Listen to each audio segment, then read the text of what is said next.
Nigeria Info 99.3 is how you can be a part of this sunny side this hour. It's Nigeria Info 99.3 on Facebook, Dito YouTube as well. And you can drop your comment because what we want to talk about right now is Japa, what you need to know, what you have to know, what you must know if you're considering relocating to the US.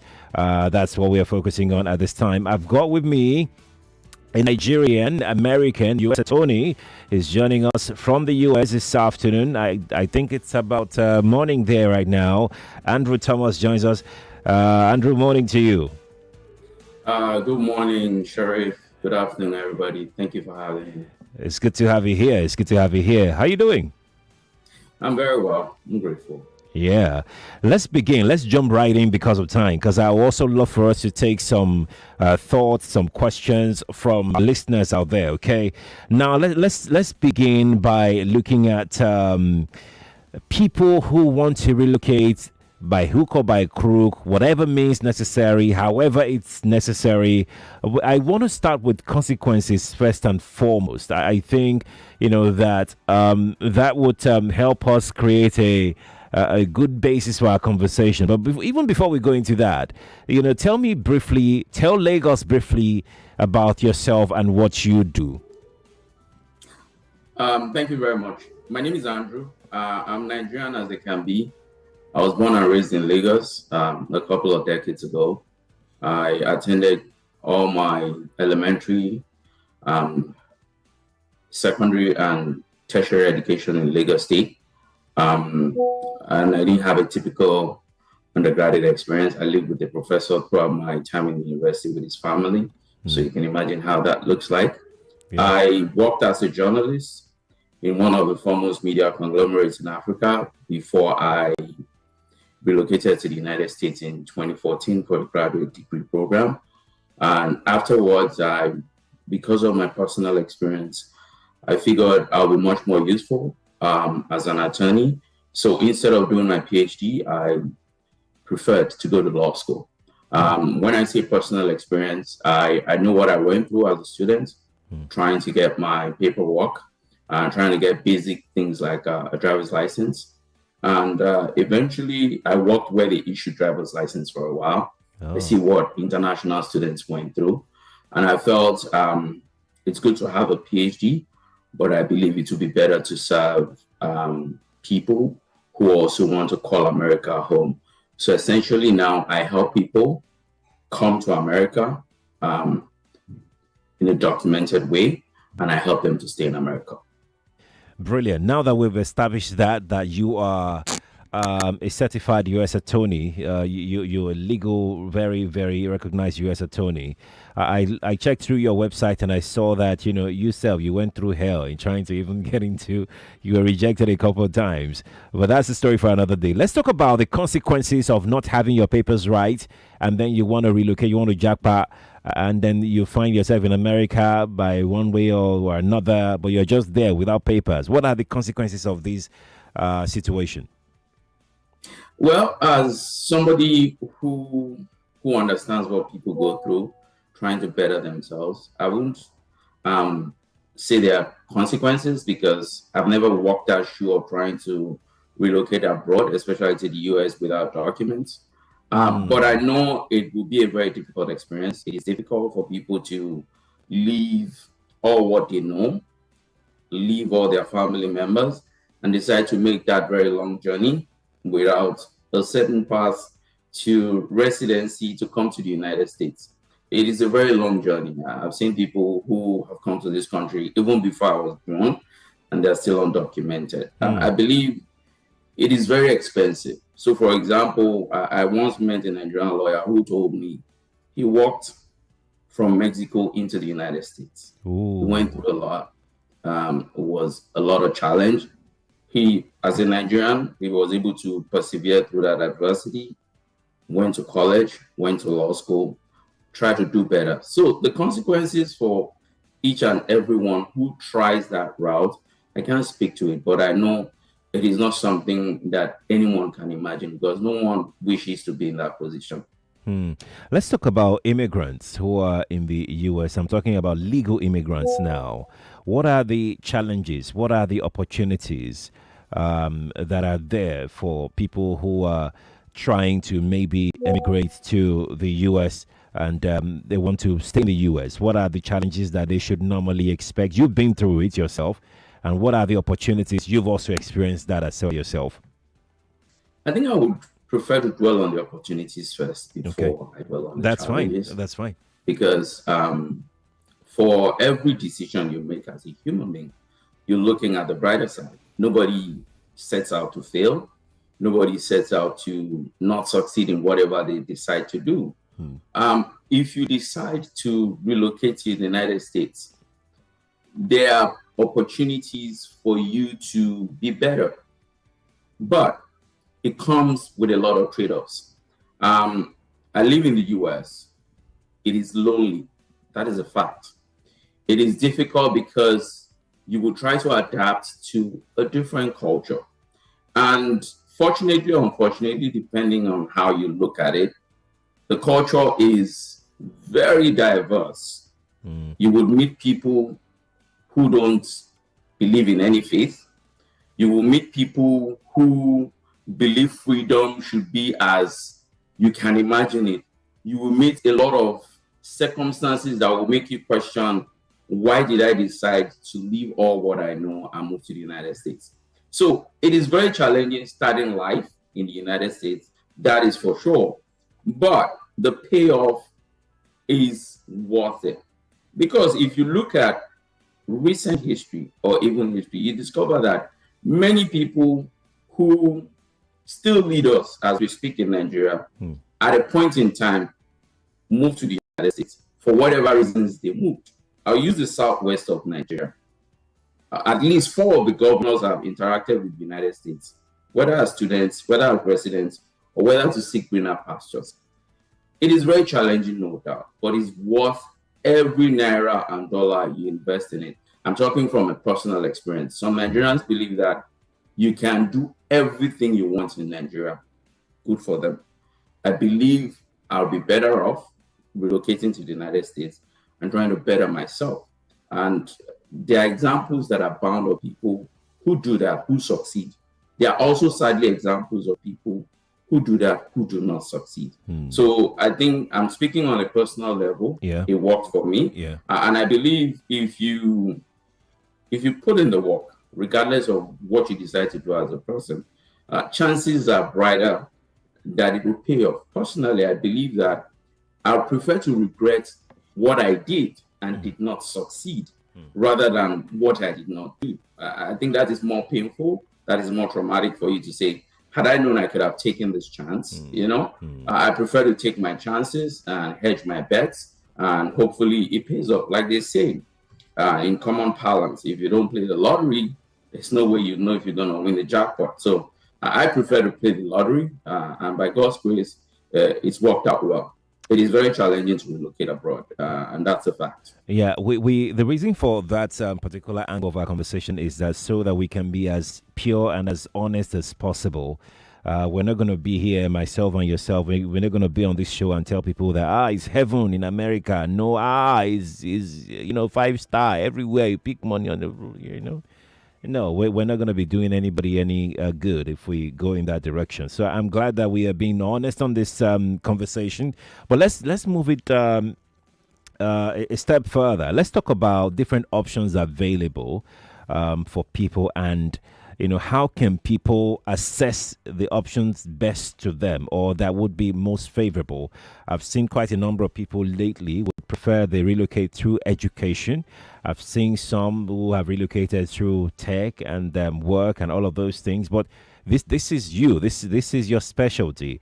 Which of these how would you approach this next level in our conversation now? Options available. Let's start with studentship. What does it entail? What are the must-have, must-dos? Well, first of all, there are many options to migrate to the United States. And quite frankly, I'll be very upfront. The U.S. immigration system is set up to make money.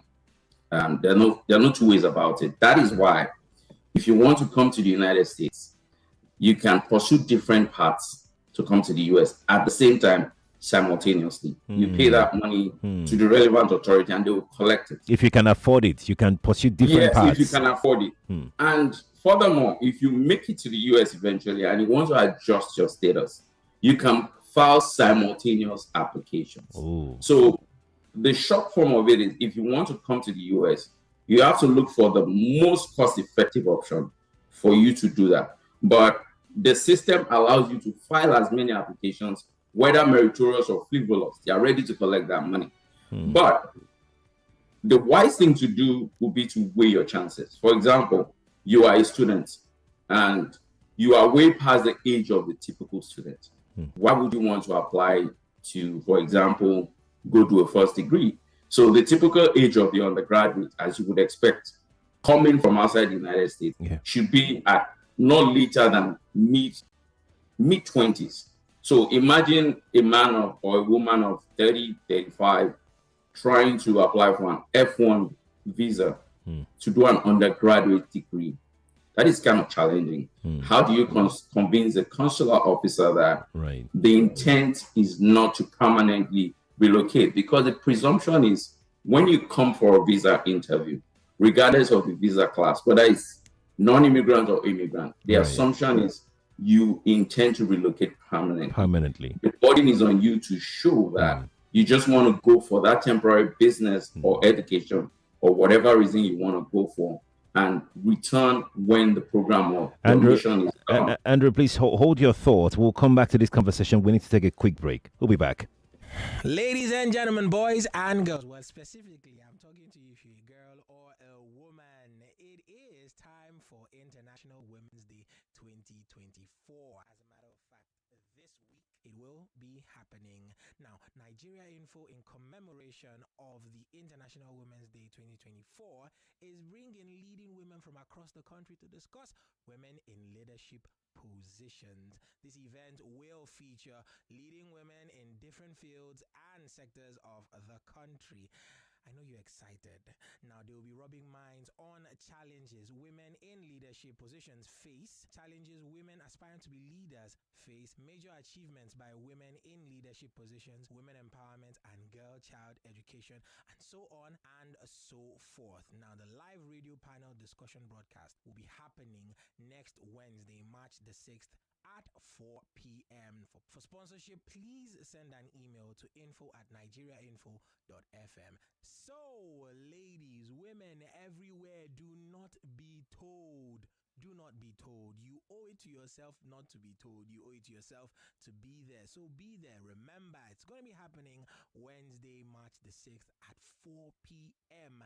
Grab your radio wherever you are. Grab your earpieces wherever you are. And make sure you tune in on that very day. You will not regret it. Remember, for sponsorship and other inquiries, send your emails to info@nigeriainfo.fm. That is info@nigeriainfo.fm. Nigeria Info, let's talk. This is an infomercial.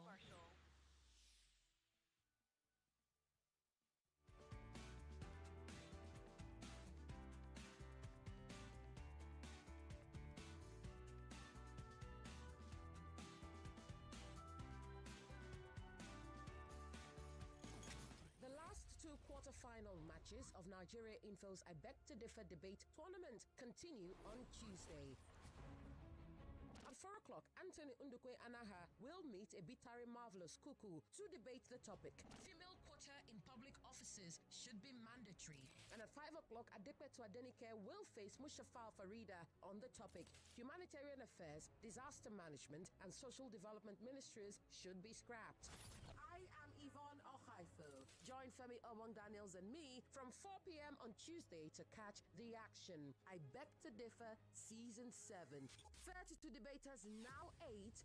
One winner, 1 million naira. Sponsored by Maybrands, supported by Obiwizi and Just Food. For sponsorship, send an email to info@nigeriainfo.fm. I Beg to Differ, a tournament of champions.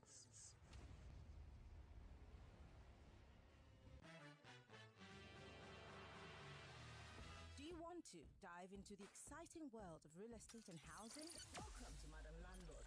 where we guide you through the ins and outs of property market. Whether you're a seasoned investor, a first-time buyer, or renting, we have got you covered. You didn't want to go around look for a house, and when you call them, they start charging you for rubbish. All of a sudden, the house just changed for nothing. The industry standard is about 10%. You can do 5%, there's nobody's your house. For God's sake, it can be controlled. Join us every fortnight on Wednesdays as we bring you expert advice, exclusive interviews, and insider tips from industry professionals. From negotiation strategies to property management hacks, we will explore it all. Get ready to be inspired, informed, and empowered to make smart decisions when it comes to real estate dreams. We'll help you to navigate the market like a pro. Join us every fortnight from 4 p.m. to 5 p.m. on Wednesday.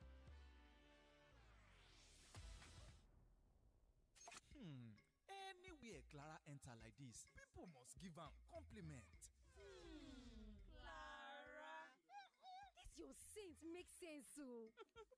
Now because I dey use Wazobia. Anywhere Johnny enter sef, people must comot cap for am.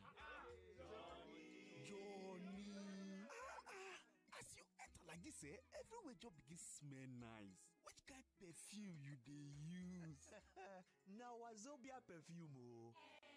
Yes sir, Wazobia na the correct scent wey get quality. E dey last long and e dey give man and woman confidence any day, anywhere. For authentic scents wey dey indigenous, make you choose Wazobia. E dey available in perfume and body spray. You fit get am for stores, supermarkets and open markets. Remember, no be only how you take dress, na also how you take smell. Wazobia, correct scent for correct people.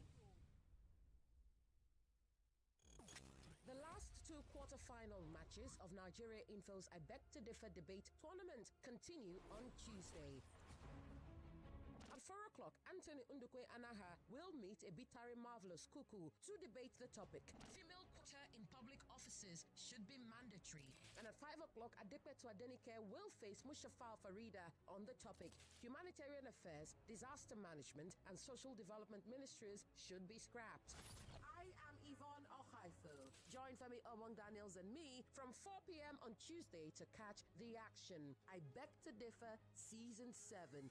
32 debaters, now 8. One winner, 1 million naira.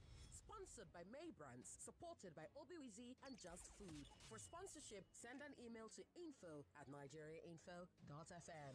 I Beg to Differ, a tournament of champions. What is health? It's more than the absence of illness. It's the state of complete physical, mental, and social well-being. But let's delve deeper. Health is the heartbeat of life. It's the rhythm that keeps us moving forward. The pulse that echoes our vitality. It's a symphony of balance and harmony, resonating in every aspect of our existence.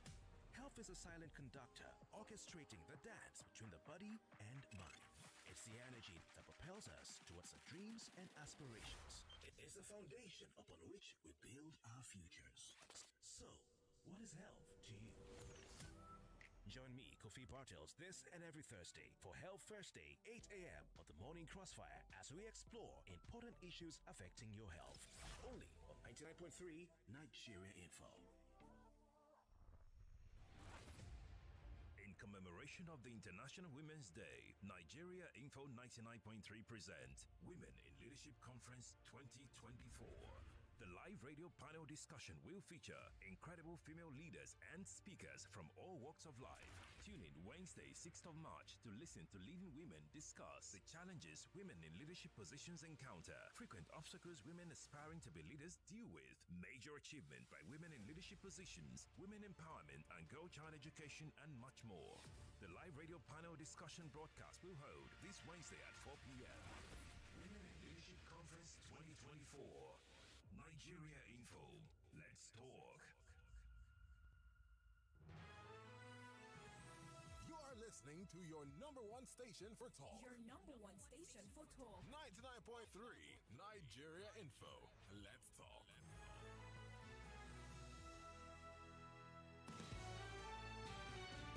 Welcome back to the sunny side here on Nigeria Info 99.3. I've got A U.S. immigration attorney on the show. He's a Nigerian. Andrew Thomas joins me via video link this morning. Andrew, thank you. I kept saying this morning because my mind is with you in America. I feel like I should just be there in America. You know, America, money. It's afternoon here. Andrew, thank you again for joining. Let's move on very quickly and talk about, you move on from where we stopped about education and age and the assumption that everybody wants to come to America to permanently, stay there. Yes, like I was saying, there are many routes to come to the United States. For example, if you fit the bill, you could apply for an F1 visa. There's an alphabet soup of visas, but perhaps the most that people don't really exploit, for example, entertainment visas. The entertainment visas available, the O&P visas, is not necessarily for people you recognize as celebrities, as it were, that you can easily say Sheriff is a celebrity. If you are in the industry of entertaining people or you are a sports person, you could have a reason to visit the United States. And that's the appropriate visa for you to apply to, for example. For example, if you're a physician, if you come from the E2 countries, you could also plan to relocate to the United States, not just as a physician, but as a physician investor trying to open, maybe, for example, a small clinic typically called urgent care, where people walk in and complain of minor ailments. You could invest in that and use that as a basis to relocate to the United States. And typically, there are those that you call investor visas, where you need to have certain amount of money for you to be able to come. But people don't know that you don't have to have that money in bulk. You could invest a portion to start the process, and over timelines, you invest more of that money to be able to get a green card for yourself and your immediate family members, that is, your spouse and your children. So there are many ways you could decide to come to the United States, but without doubt, it is expensive. It is very expensive. But the upside, especially for a student visa, compared to other countries Nigerian students like to relocate to, no consular officer will tell you that you must have XYZ amount in the bank, like some countries do, that they must see that that money is just sitting pretty. The US Embassy or the US immigration system understands that people work and raise money. And that's why it's more about your body language on the day of the F1 interview, more than the paperwork you are holding. Using myself as an example, my very first interview I had at the US Embassy, I had a sheaf of documents. Every question they were asking me, I was more particular about the documents than responding to those questions. Eventually, I got to the United States. I did my master's degree. So it's for you to be able to prove on the spot with your body language and the quality of your answers that I'm a student and I'm going to study. Everybody understands that if your tuition costs XYZ amount, you don't have to have it on the spot. That is the big bright side of applying, for example, to relocate to the United States as a student. And the upside of you getting into the United States, if you are inspected, meaning if you are admitted formally into the United States, you have the opportunity to adjust your status. So, for example, you come to the US and say you want to attend the wedding of your friend, and life happens. You're stuck in the US. With time, you could apply to adjust your status on the path to get a green card.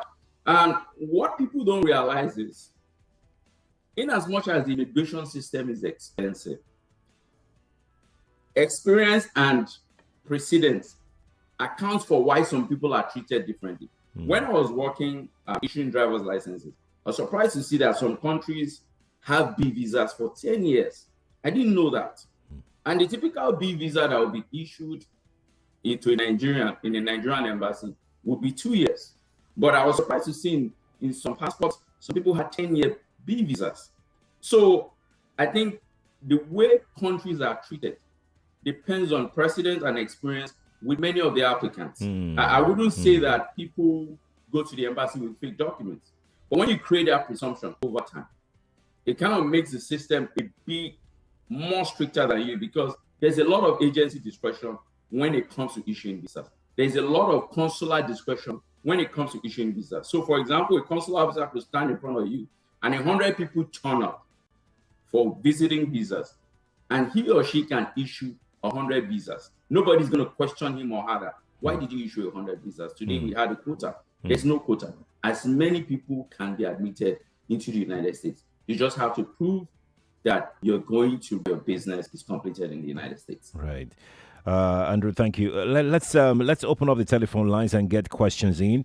We're still going to go back to the different modes of entry as well for people who want to relocate. We'll go back to that in a moment, but I'm going to open up the telephone lines for Lagos to ask you questions if they've got any. I've got questions already on WhatsApp. WhatsApp number, by the way, is 0809 597 5805. That is 0809 597 5805. The studio lines are 0700 993 993 993 and 0201 465 7190. If you're listening, you can join the conversation by calling. If you are in the diaspora, you may not be able to call me because I'm using the system that you'll be able to use, and there may not be any reason for you to call me. I know that. I was just saying that just now. There is no need for you to call me if you're in the diaspora, okay? You're in the diaspora already now, so why do you want to call me? Don't call me. Don't, because the same line that we're using for Andrew. So we need to be able to hear and then speak with Andrew. If you want to call me, call the telephone lines. Those are okay for you. Let's take this call. Then I will come. Okay, that call is gone. I'm going to take a message instead. The telephone lines can rest for now. I can see your calls. But just give me a moment. Let me quickly jump here and take this message here. So, Andrew, this message I'm seeing here, this person says, what's this?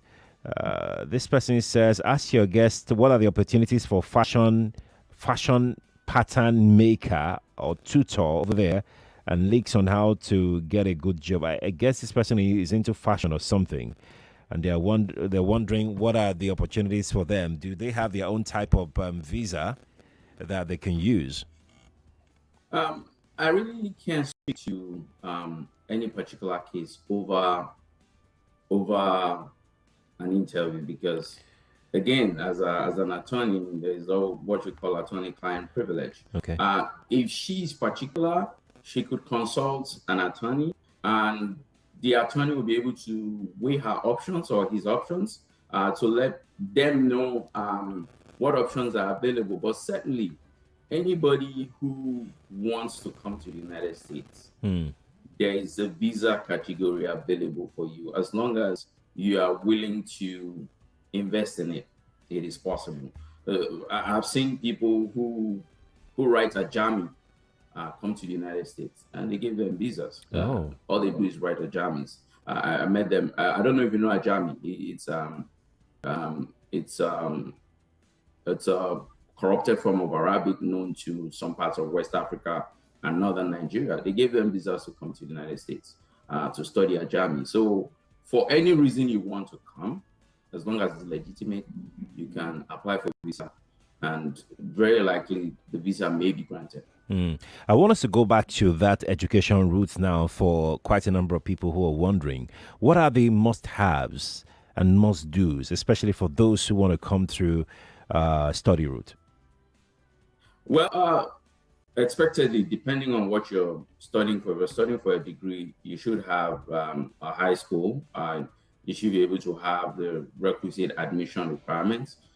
Some people would say if you have a degree and you're going for a graduate degree, your chances are brighter if you have a 2-1 or a first class. Not everybody has a 2-1 and a first class. As long as you have a degree and the school requires it to be converted and it's enough, they'll give you an admission. And what people don't realize is if you want to come to the United States as a student, you don't need an agent. You don't need an agent doing everything for you. This country makes sure that you can do things yourself. How does an attorney come in?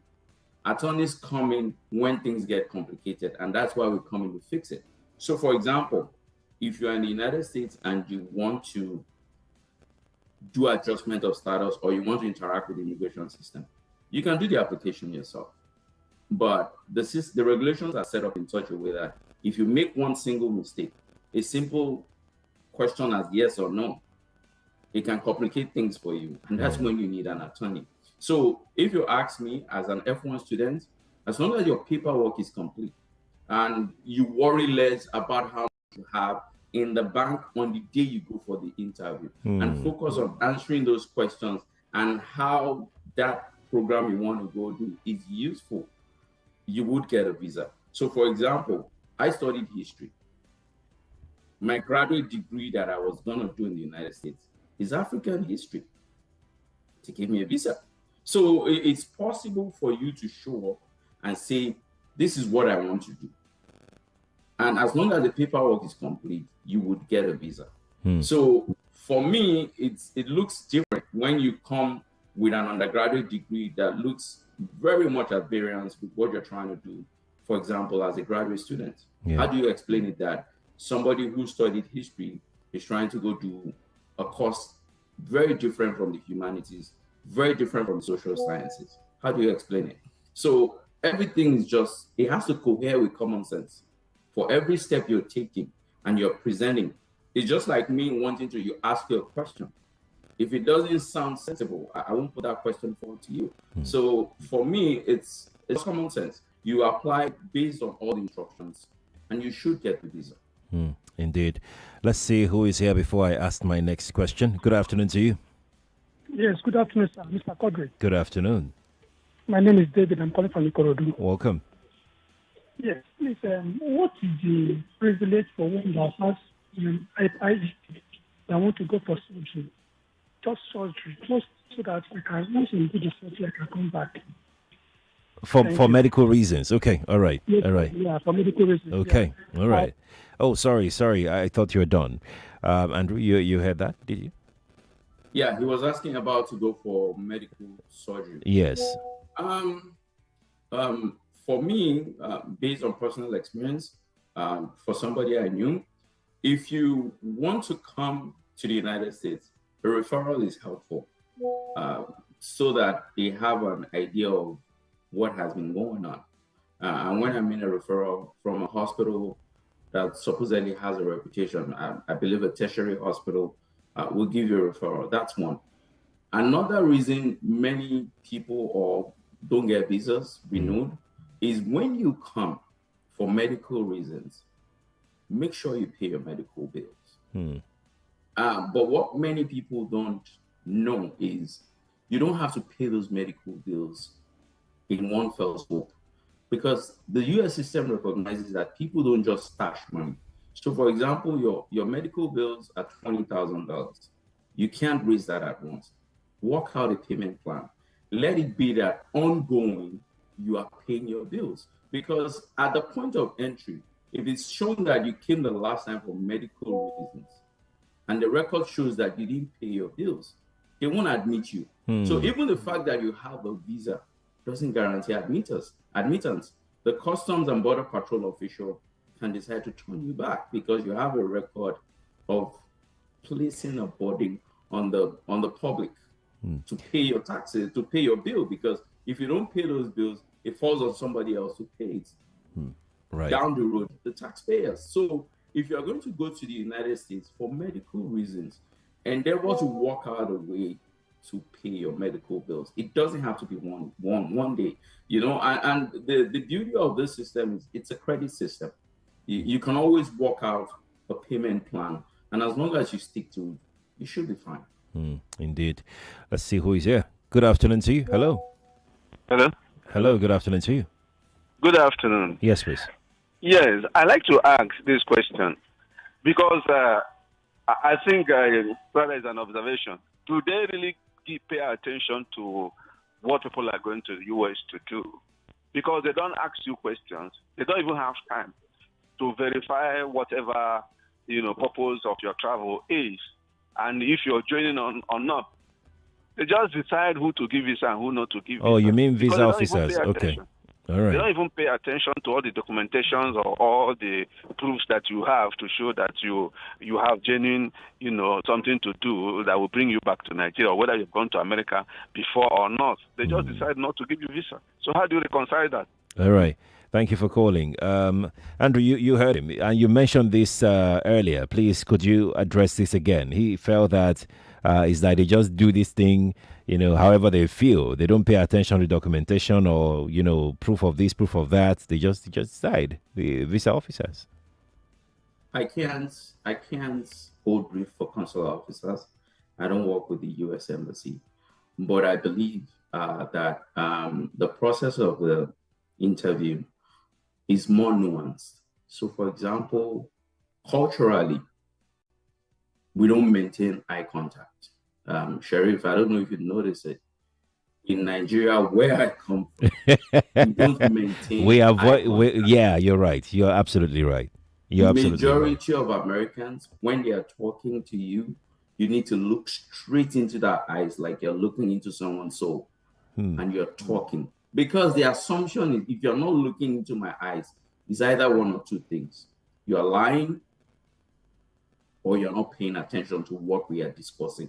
So, like I said, it's nuanced. You show up in front of a consular officer, you're looking into that person's eyes, eyeball to eyeball, without flinching. They love it. That's how they believe they are engaging. That's how they believe they can assess you if you are saying the truth. And when it comes to documents, from my own experience working as a clerk in a government agency, the instruction is, it's not your job to investigate documents. If somebody presents a document and says, that's my document, assume it's original and run it through. If they are going to prosecute or investigate, it's not your job. Your job is to run it through. So if the assumption is that I'm not supposed to verify the document is genuine or not, it means I have to focus on asking questions rather than looking at documents to investigate. Do you understand what I mean? Right. So if you stand in front of a consular officer, the focus won't be on your document, because I'm assuming and speculating that his or her job is not to verify whether that thing is genuine on the spot. Their job is to ask you questions about what you want to go do in the United States. And they do that very well. You might say the time is not enough, but interview is just like trying to get a job. You want to put your best foot forward to sell yourself. I understand that it can be frustrating. You invest a lot of time, you invest a lot of resources, and you just get denied under a few minutes. It happens. But if you know what you want, you can still go for it. That's what I'm saying. And over time, you learn to discover that sometimes you even give your best and it still doesn't happen. Yeah. So even if you don't get the visa, it's not the end of the world. There was a time I said I wasn't going to apply for a U.S. visa. I called it quits. I don't know what happened to me, but I went back anyways, and I'm here. I'm here. Indeed. Look, Andrew, we have to go now. We're completely out of time. I've got a question here. Somebody said that he or she had been waiting for this show to start ever since I announced it yesterday. But I think we should just squeeze in their message. They said, please ask you guys, can I have a U.S. green card if I buy a property in the States? If yes, like how much U.S. dollars can I invest in that? Can I register my Nigerian company in the U.S.? You know what we're going to do, Andrew? This person is anonymous, and I'm sure they're listening, and we don't have time. How can people track you if you're on social media so they can go ask you whatever questions they want to ask you? Because the person's questions quite, yeah. How can people reach you? My Instagram handle is My Great USA Law. My TikTok handle is My Great USA. My website is mygreatusalaw.com. Okay, fantastic. Andrew Thomas, thank you so much for joining us. Thank you for making us proud as a Nigerian in the US. We appreciate, everything that you do to educate people on TikTok, on Instagram. Thank you so much, Andrew. Thank you very much. I really appreciate your time. That's right. Lagos, we're going to pause here. Let's take a break. We'll be back with the last lap of the show. Stay here.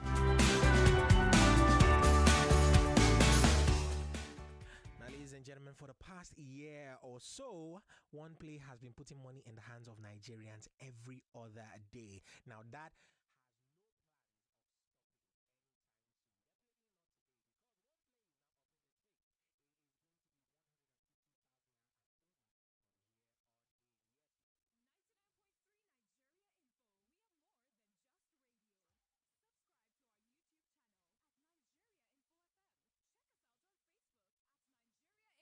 Info 99.3. Follow us on Twitter at Nigeria Info FM and on Instagram at Nigeria Info FM Lagos for live updates as it happens. 99.3 Nigeria Info. Let's talk.